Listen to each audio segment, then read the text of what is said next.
चलो देखते हैं प्रश्न क्या है। तो देखो प्रश्न है, क्षेत्रवाद की भावना का एक कुपरिणाम है अपने क्षेत्र से लगाव, राष्ट्रहित, राष्ट्रीय एकता, अलगाववाद। तो सबसे पहले हम समझते हैं क्षेत्रवाद क्या है। अपने क्षेत्र को श्रेष्ठ समझना और दूसरे क्षेत्र को खराब समझना, दूसरे क्षेत्र के लोगों को अपने क्षेत्र में नहीं आने देना ही क्षेत्रवाद है।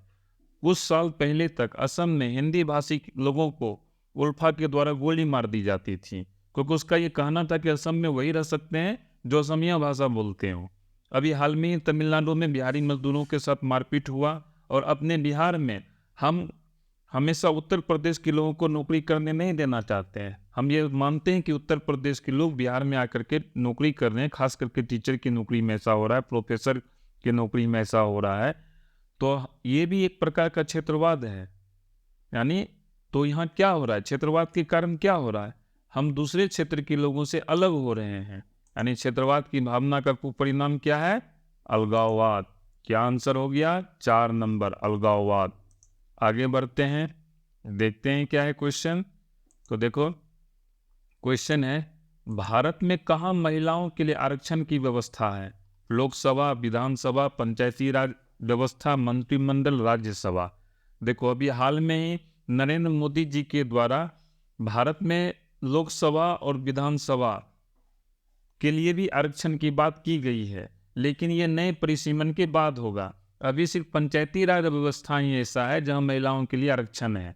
वैसे भी मुखिया पति होता है ना, मुखिया पति क्यों है, क्योंकि पंचायत में महिलाओं के लिए आरक्षण है।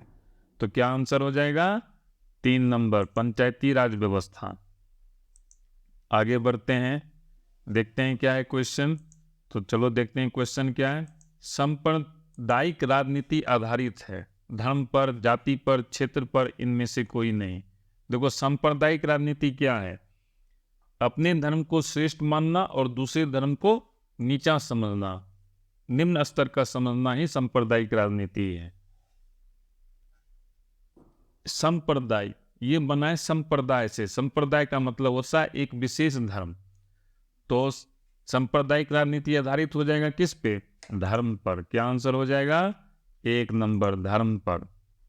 आगे बढ़ते हैं, देखते हैं क्या है सवाल। तो देखो सवाल क्या है, निम्नलिखित व्यक्तियों में कौन लोकतंत्र में रंग भेद का विरोधी नहीं थे। देखो रंग भेद समझो, रंग भेद का मतलब है रंग के आधार पर भेदभाव। यानी कोई गोरा है तो कोई काला है, कोई एशिया मूल का लोग है। देखो गोरा जब हम कहते हैं तो हम यूरोप की बात करते हैं, जब हम काला की बात करते हैं तो हम अफ्रीका की बात करते हैं, और जब हम एशियाई मूल के लोगों की बात करते हैं जिसमें हम लोग आते हैं तो एशियाई मूल में हम सारे लोग आ जाते हैं। तो कौन व्यक्ति थे जो लोकतंत्र में रंग भेद का विरोधी नहीं था। तो आंसर हो जाएगा 4 नंबर, जेड गुडी। ये आंसर गलत है, इसको तुम गलत मानो, 3 ये वाला 3 नंबर ओलंपिक दावत कॉलम से इसको मैं ठीक कर दूंगा। ठीक है, आगे बढ़ते हैं, देखते हैं क्वेश्चन क्या है। क्वेश्चन है, सांप्रदायिक राजनीति किस पर आधारित है। एक धर्म दूसरे धर्म से श्रेष्ठ है, विभिन्न धर्म के लोग समान नागरिक के रूप में खुशी खुशी साथ साथ रहते हैं, एक धर्म के अनुयायी एक समुदाय बनाते हैं, एक धार्मिक समूह की प्रमुखता अन्य सभी धर्मों पर कायम रखने में शासन की शक्ति का प्रयोग नहीं किया जा सकता है। तो देखो सांप्रदायिक राजनीति किस पर आधारित है, एक धर्म दूसरे धर्म से श्रेष्ठ है। जब एक व्यक्ति अपने आप को दूसरे से श्रेष्ठ मानेगा तभी तो लड़ाई होगी। तो यहाँ क्या आंसर हो जाएगा, 1 नंबर। आगे बढ़ते हैं, देखते हैं क्या है क्वेश्चन। तो क्वेश्चन है, जब हम लैंगिक विभाजन की बात करते हैं तो हमारा अभिप्राय होता है, अभिप्राय है या अभिप्राय होगा। तो देखो लैंगिक विभाजन का क्या मतलब होता है, लैंगिक विभाजन का मतलब है लिंग के आधार पर विभाजन, यानी मेल, फीमेल और ट्रांसजेंडर, तीन ही लिंग है। एक हुआ मेल जो पुरुष हुआ, फीमेल मतलब स्त्री हुआ, ट्रांसजेंडर मतलब जिसको हम किन्नर कहते हैं। तो जब हम लैंगिक विभाजन की बात करते हैं तो हमारा क्या अभिप्राय होता है, हमारा अभिप्राय होता है समाज द्वारा स्त्रियों और पुरुषों को दी गई और असमान भूमिकाएं। हम विभाजन की बात करते हैं, यानी समान नहीं है, यानी स्त्रियां हैं तो वो खाना बनाएगी, पुरुष है तो वो बाहर का काम करेगा। यानी और ये विभाजन कौन बनाया है? यह विभाजन समाज बनाया है। आगे बढ़ते हैं, देखते हैं क्या है क्वेश्चन। तो देखो क्वेश्चन क्या है, भारतीय संविधान के बारे में इनमें से कौन सा कथन सही है? यह धर्म के आधार पर भेदभाव की मनाही करता है, यह एक धर्म को राजकीय धर्म बनाता है, लोगों को कोई भी धर्म मानने की आज़ादी नहीं है, महिलाओं में मतदान का अधिकार का अभाव। तो क्या आंसर हो जाएगा? कौन सा कथन सही है? 1 नंबर, यह धर्म के आधार पर भेदभाव की मनाही करता है। हम कहते हैं ना धर्मनिरपेक्ष है, हमारा देश क्या है? धर्मनिरपेक्ष है। यहाँ धर्म के आधार पर भेदभाव की मनाही है, कोई व्यक्ति धर्म के आधार पर दूसरे से भेदभाव नहीं कर सकता है। आगे बढ़ते हैं, देखते हैं क्या है क्वेश्चन। क्वेश्चन है, बिहार में पंचायती राज संस्थाओं में महिलाओं के लिए कितनी सीटें आरक्षित है?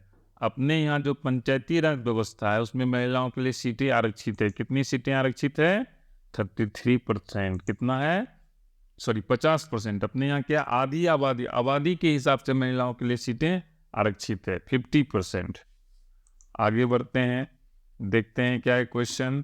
क्वेश्चन है, अंतर्राष्ट्रीय महिला दिवस किस तिथि को मनाया जाता है? इसका चर्चा मैंने किया था, पिछले वीडियो में किया हूँ। यह क्वेश्चन कंपटीशन में भी पूछा जाता है। 8 मार्च अंतर्राष्ट्रीय महिलाएं दिवस।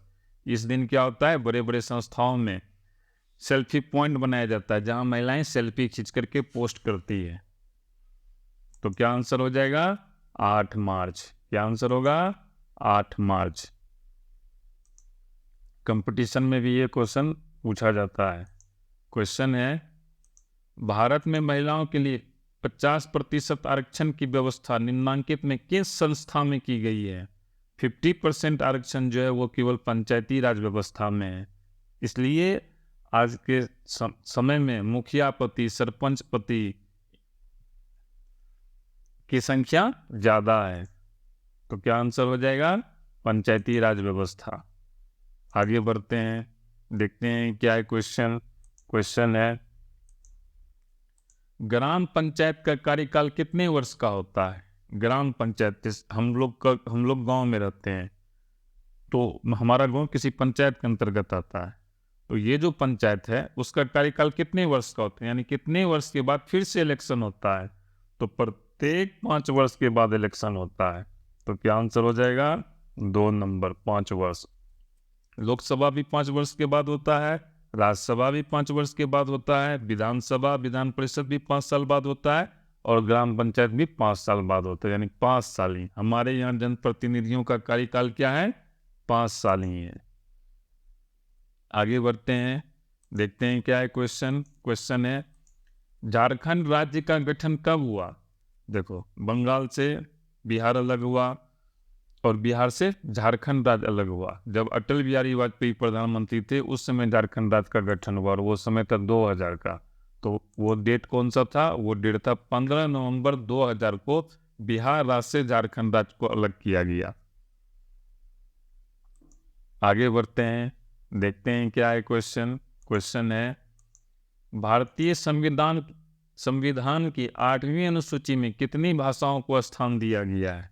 8वीं अनुसूची, इसको याद रखो, बहुत बार पूछता है भाषाओं का चर्चा किस अनुसूची में है।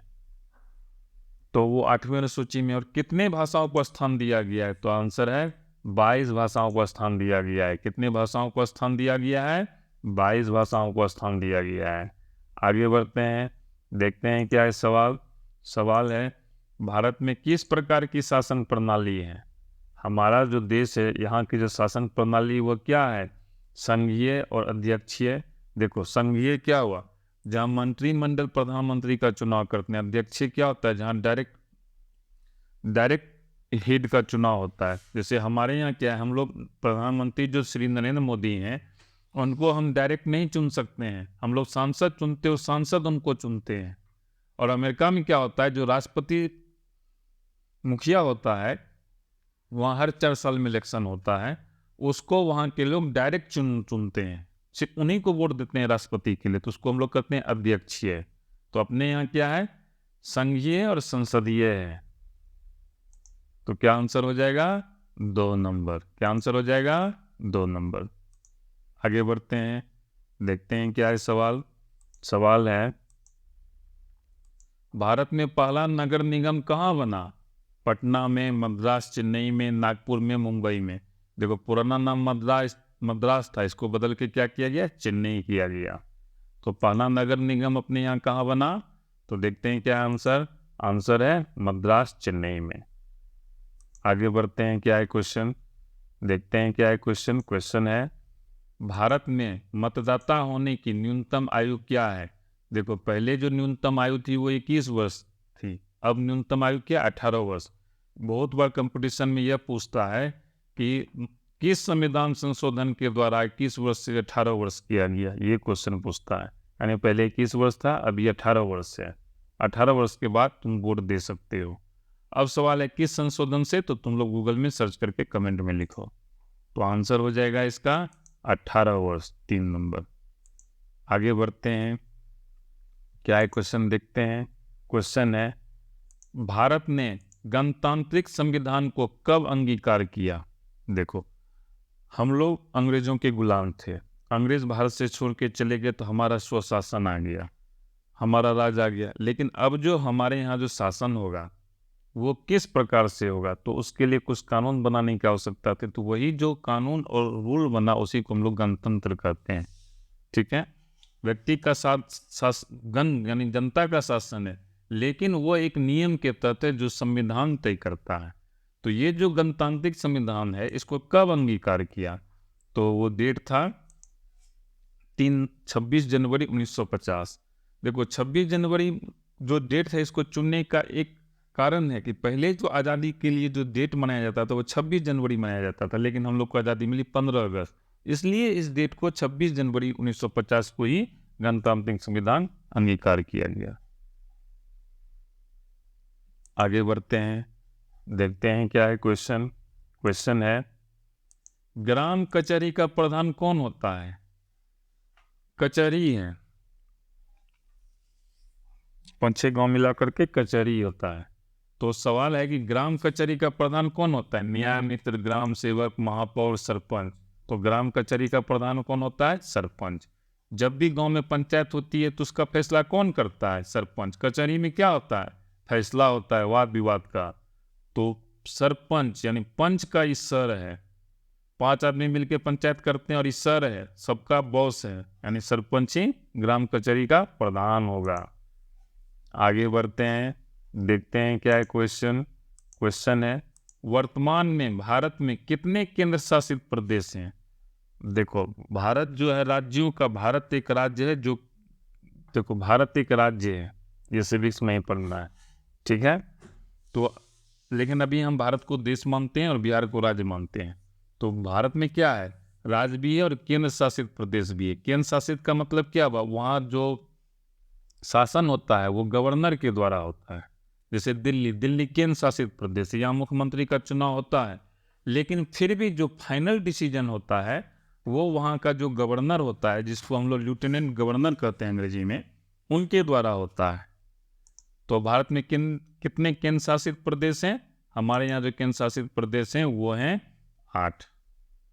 आगे बढ़ते हैं, देखते हैं क्या है क्वेश्चन। क्वेश्चन है, पंचायती राज संस्थाओं को संवैधानिक दर्जा किस संविधान संशोधन से प्राप्त हुआ?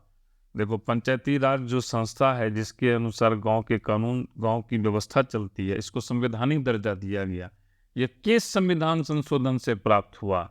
तो इसका आंसर हो जाएगा 2 नंबर, 73 संविधान संशोधन से प्राप्त हुआ। आगे बढ़ते हैं, देखते हैं क्या है सवाल। सवाल है, भारत में किस राज्य में सर्वप्रथम पंचायती राज की शुरुआत हुई? 73 संशोधन द्वारा इसको संवैधानिक दर्जा दिया गया, लेकिन कहता है कि सर्वप्रथम पंचायती राज की गांव के लोग खुद से अपने प्रतिनिधि का चुनाव करेंगे, वो कहाँ हुआ? तो याद रखना ये हुआ था राजस्थान में। याद रखना पंचायती राज राजस्थान, ये याद करने का तरीका होगा। पंचायती राज राजस्थान से शुरुआत हुआ। आगे बढ़ते हैं, देखते हैं क्या है क्वेश्चन। क्वेश्चन है, निम्नलिखित में से कौन केंद्र शासित प्रदेश है? अभी लोग पढ़े थे 8 केंद्र शासित प्रदेश है। उत्तराखंड एक राज्य है, छत्तीसगढ़ भी एक राज्य है। चारों धाम कहाँ है? उत्तराखंड में। छत्तीसगढ़ उत्तराखंड किससे अलग कट के बना था? उत्तर प्रदेश से बना था। छत्तीसगढ़ मध्य प्रदेश से कट के बना था। चंडीगढ़ ही केंद्र शासित प्रदेश है। ये क्या है? पंजाब की भी राजधानी है और हरियाणा की भी राजधानी है। चंडीगढ़ एक केंद्र शासित प्रदेश है और केरल भी क्या है? राज्य है। तो आंसर हो जाएगा चंडीगढ़। आगे बढ़ते हैं, देखते हैं क्या है क्वेश्चन। क्वेश्चन है संघ सरकार का उदाहरण है। संघ राज्यों से बन करके जो होता है, अमेरिका, भारत, कनाडा, इनमें से सभी। क्या आंसर हो जाएगा? भारत। संघ सरकार यहाँ क्या है? संघीय और संसदीय प्रणाली है। क्वेश्चन पढ़े थे ना, भारत में किस प्रकार की शासन व्यवस्था है? संघीय और संसदीय। तो संघ सरकार का उदाहरण कौन हो जाएगा? भारत। ये आंसर गलत है, 1 नंबर नहीं होगा, हो जाएगा भारत। आगे बढ़ते हैं, देखते हैं क्या है आंसर। क्वेश्चन है संघ राज्य की विशेषता नहीं है। लिखित संविधान, शक्तियों का विभाजन, एकहरी शासन व्यवस्था, सर्वोच्च न्यायालय। क्या आंसर हो जाएगा? एकहरी शासन व्यवस्था। देखो जहाँ भी संघ होता है, संघ का क्या मतलब होता है? देखो हमारे यहाँ क्या है, भारत में एक केंद्र सरकार है और बिहार में राज्य सरकार है। पूरे देश में केंद्र सरकार, इसके बनाए हुए कुछ कानून हैं, कुछ सोचिए जिसमें इनको अधिकार होता है। और कुछ चीज़ ऐसा है जहाँ राज्य सरकार का अधिकार होता है और कुछ चीज़ ऐसा है जिसमें दोनों का अधिकार होता है। तो संघ राज्य की विशेषता क्या है? अपने यहाँ क्या है, प्रधानमंत्री मोदी का भी चलता है और नीतीश कुमार जी का भी चलता है। यानी यहाँ एकहरी शासन व्यवस्था नहीं है कि मोदी जी जो चाहेंगे वही हो जाएगा, ऐसा नहीं है। तो संघ राज्य की विशेषता नहीं है, एकहरी शासन व्यवस्था। आगे बढ़ते हैं, क्या है क्वेश्चन, देखते हैं। क्वेश्चन है दल बदल कानून निम्नलिखित में से किस पर लागू होता है? देखो दल बदल कानून क्या है, पहले समझो दल बदल क्या है। अभी हम एग्जाम्पल लेते हैं मध्य प्रदेश का। मध्य प्रदेश में क्या थी? कांग्रेस की सरकार थी, लेकिन माधवराव सिंधिया के नेतृत्व में कुछ विधायक क्या किए? टूट करके बीजेपी में चले गए। यानी उन लोगों ने क्या किया? अपना दल बदल लिया। तो ये दल बदल कानून निम्नलिखित में से किस पर लागू होता है? तो दल कौन बदल रहा है? सांसद और विधायक। तो क्या आंसर हो जाएगा? सांसद और विधायकों पर। आगे बढ़ते हैं, देखते हैं क्या है क्वेश्चन। तो देखो क्वेश्चन है पटना नगर निगम के प्रधान को क्या कहा जाता है? याद रखना, नगर निगम का जो बॉस होता है उसको महापौर कहते हैं। पूर्णिया में महापौर का चुनाव होता है, बेगूसराय में भी महापौर का चुनाव होता है, पटना में भी महापौर का चुनाव होता है। तो क्या आंसर हो जाएगा? महापौर। अंग्रेजी में इसको हम लोग कहते हैं मेयर। आगे बढ़ते हैं, देखते हैं क्या है क्वेश्चन। क्वेश्चन है भारतीय संविधान के अनुच्छेद 19 में देश के सभी नागरिकों को कौन सा मूल अधिकार दिया गया है? अनुच्छेद 19 में कौन सा मूल अधिकार है? देखो नागरिकों को कुछ अधिकार दिए गए और नागरिकों के कुछ कर्तव्य होते हैं। तो क्या आंसर अधिकार में क्या है 19 में? 1 नंबर स्वतंत्रता का अधिकार। 19 में क्या है? स्वतंत्रता का अधिकार है। आगे बढ़ते हैं, देखते हैं क्या है क्वेश्चन। क्वेश्चन है लिच्छवी गणतंत्र भारत के किस राज्य में अवस्थित था? देखो हम लोग कहते हैं ना डेमोक्रेसी, तो ये हमेशा पश्चिम और पूरब जब हम कहते हैं तो पूरब में एशिया के देश आ जाते हैं और जब हम पश्चिम कहते हैं तो उसमें यूरोप और अमेरिका के देश आ जाते हैं। तो पश्चिम कंट्री का ये कहना है कि उसने हमें डेमोक्रेसी दिया, जबकि ऐसा नहीं था। हमारे यहाँ जो लोकतंत्र था वो बिहार में लिच्छवी गणतंत्र में ही था। जिस समय शुरुआत ही हुआ था व्यवस्था का, तो वो लिच्छवी गणतंत्र कहाँ था? वो था अपने राज्य बिहार में। कहाँ पे? वैशाली में। इसलिए गर्व करो कि हम बिहारी हैं। आगे बढ़ते हैं, देखते हैं क्या है सवाल है पंचायती राज के त्रिस्तरीय स्वरूप में इनमें से कौन नहीं है? देखो पंचायती राज व्यवस्था जो वो त्रिस्तरीय है, तो त्रिस्तरीय में क्या नहीं है? त्रिस्तरीय में है नगर निगम नहीं है, ग्राम पंचायत है, ग्राम पंचायत समिति और जिला परिषद। ऐसे भी समझो कि क्यों नहीं नगर निगम है। गांव में ग्राम पंचायत का चुनाव होता है, पंचायत समिति भी होते हैं, जिला परिषद सदस्य भी होते हैं, लेकिन नगर निगम नहीं होते हैं। नगर निगम शहर में होता है। आगे बढ़ते हैं, देखते हैं क्या है सवाल है सत्ता में साझेदारी सही है? क्योंकि देखो सत्ता में साझेदारी होना अच्छी बात है। क्यों अच्छी बात है? क्योंकि यह विभिन्न समुदायों के बीच टकराव कम करती है। देखो, सत्ता है, देश की सत्ता है, यहाँ 4 धर्म के लोग हैं, हिंदू भी है, मुस्लिम भी है, सिख भी है, ईसाई भी है, 4 धर्म के अलावा पारसी हैं, है ना, अलग अलग समुदाय के लोग हैं। लेकिन इस अपने देश में जो सत्ता है उसमें सबों की साझेदारी है।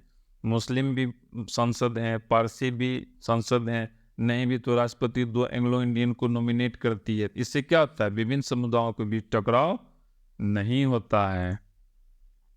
आगे बढ़ते हैं, देखते हैं क्वेश्चन क्या है। क्वेश्चन है, निम्न में कौन सा पंचायती राज व्यवस्था का दूसरा स्तर है? ग्राम पंचायत, जिला पंचायत, पंचायत समिति, नगर पालिका। तो आंसर हो जाएगा इसका 3 नंबर, पंचायत समिति। ग्राम पंचायत, पंचायत समिति और जिला परिषद। आगे बढ़ते हैं, देखते हैं क्या है क्वेश्चन। क्वेश्चन है, कौन से संविधान अधिनियम द्वारा पंचायत का तीसरा स्तर बनाया गया था? वो कौन सा संविधान अधिनियम था जिसके अनुसार पंचायत का तीसरा स्तर बनाया गया था? तो आंसर हो जाएगा 73वां। और 73वां संशोधन के द्वारा ही पंचायती राज व्यवस्था को संवैधानिक दर्जा दिया गया था। आगे बढ़ते हैं, देखते हैं क्या है क्वेश्चन। क्वेश्चन है, निम्नलिखित में से कौन नगर निगम की आय का स्रोत नहीं है? देखो, पटना एक नगर है, ठीक है, या एक छोटा सा शहर ले लेते हैं हम लोग, कटिहार। कटिहार एक नगर है। अब कहते हैं कहाँ वहाँ कौन सा आय नहीं होता है, तो हम कैसे समझेंगे कि उसका आय? यानी शहर में जो लोग रहते हैं वो कौन सा टैक्स नहीं देते हैं, कौन सा रसीद नहीं कटाते हैं? मकान कर, वो उनका जो जमीन होता है उसका टैक्स कटता है। आय कर, जल कर, पानी लेते हैं तो वो भी देना होता है, शौचालय कर वो भी देना होता है, पानी खरीदते हैं तो उसको भी पैसा देना पड़ता है, फिर जो वो बहाते हैं वो भी देना पड़ता है। इनकम टैक्स होता है ये केंद्र सरकार लेती है। तो क्या आंसर हो जाएगा? 2 नंबर। क्या आंसर हो जाएगा? 2 नंबर। आगे बढ़ते हैं, देखते हैं क्या है क्वेश्चन। क्वेश्चन है, निम्न में से कौन पंचायत की व्यवस्थापिका सभा है? पंचायत की जो व्यवस्था है वो जो चलती है उसकी जो व्यवस्थापिका सभा है वो कौन है? ग्राम सभा, ग्राम रक्षा दल, ग्राम कचहरी, इनमें से कोई नहीं। तो आंसर होगा ग्राम सभा। ग्राम सभा के ही निर्देशों से किसी पंचायत की व्यवस्था चलती है। आगे बढ़ते हैं, देखते हैं क्या है क्वेश्चन। क्वेश्चन है, भारतीय स्वशासन राज्य के नीति निर्देशक सिद्धांतों को किस अनुच्छेद में है? राज्य का नीति निर्देशक है कि राज्य का क्या कर्तव्य है। अभी तक हमने ये कहा था कि नागरिकों के कुछ अधिकार होते हैं और नागरिकों के कुछ कर्तव्य होते हैं, लेकिन जो राज्य है यानी जो शासन है, अभी प्रधानमंत्री नरेंद्र मोदी हैं, उनका भी कुछ नीति निर्देशक है जिसके अनुसार उनको चलना है। तो यह किस अनुच्छेद में है? तो इस अनुच्छेद का नाम है अनुच्छेद 40। आगे बढ़ते हैं, देखते हैं क्या है क्वेश्चन। क्वेश्चन है, ग्राम कचहरी में मुकदमे सुलझाए जाते हैं। जो ग्राम कचहरी होता है जिसका कि बहुत सरपंच होता है, उसमें कौन से मामले सुलझाए जाते हैं? दीवानी मामले, फौजदारी मामले, दोनों, इनमें से कोई नहीं। तो उसमें जो मामले सुलझाए जाते हैं वो दोनों सुलझाए जाते हैं, दीवानी भी और फौजदारी भी। यानी मारपीट भी हो गया तो उसको भी सुलझा लिया, जमीन का कुछ जगह है तो उसको भी बैठ करके वहाँ सुलझा लिया जाता है। आगे बढ़ते हैं, देखते हैं क्या है क्वेश्चन। क्वेश्चन है, बिहार में सर्वप्रथम नगर निगम की स्थापना कहाँ की गई थी? मोतिहारी, गया, बिहार शरीफ, पटना। देश में हुआ था मद्रास, चेन्नई में, और बिहार में हुआ था पटना में। बिहार में कहाँ हुआ था? पटना में। आगे बढ़ते हैं, देखते हैं क्या है क्वेश्चन। क्वेश्चन है, भारत का संवैधानिक अध्यक्ष कौन है? संवैधानिक अध्यक्ष का मतलब सबसे जो सर्वोच्च पद है अपने देश में वो कौन है? तो वो राष्ट्रपति जी हैं। भारत का संवैधानिक अध्यक्ष कौन है? राष्ट्रपति। प्रधानमंत्री नहीं है, इस बात का ध्यान रखना। संवैधानिक अध्यक्ष कौन है? राष्ट्रपति। इसलिए इसको फर्स्ट पर्सन कहा जाता है।